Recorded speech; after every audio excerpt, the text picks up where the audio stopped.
The question always comes up, well, why does God permit evil? And St. Thomas Aquinas says, God permits evil for one of two purposes. One, to prevent an even greater evil from happening, or two, to work a good out of the suffering that couldn't have been worked had the evil not existed. And, you know, I can honestly, in my own sufferings, attest to both of those. Yeah. You know, and I know that you can too.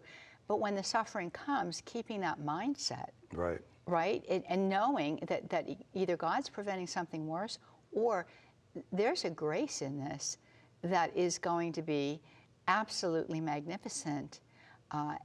And you've given us the key right here, and that is suffering in union with Christ. And this is a very unique concept. It's a very Catholic concept. It is. You know, it's redemptive suffering. Yeah. And this is not really understood by our Protestant brothers and sisters. No. And I think they're not provided with the capacity to make it through rough times. Well, and in fact, you know, I came to Jesus in a Southern Baptist church. And so I know what that realm is like. Yes. And there was sort of a prosperity gospel to that where I came in.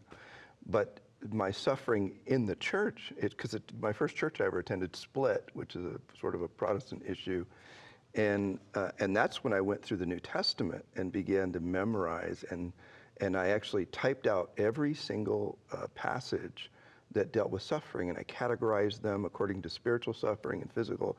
And sent me reeling a bit, because I'm realizing, well, the Scripture teaches something very different than what I'm hearing from the pulpit, so to speak. But I've also found it liberating. You know, I found this promise, like in Romans 12:1, be not conformed to this world, but be transformed by the renewal of your mind. And I thought, oh, my mind can be renewed. This thing can get fixed, and then my heart can get fixed.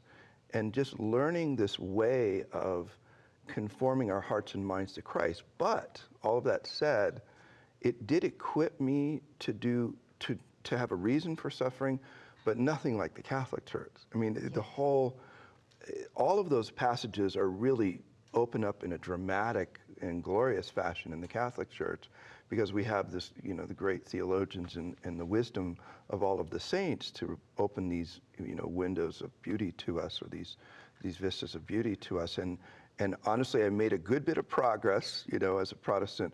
But when I became Catholic, you know, with the sacraments and with the deeper wisdom of the church, then I found a lot more. I'm still, you know, still working on plenty. Sure.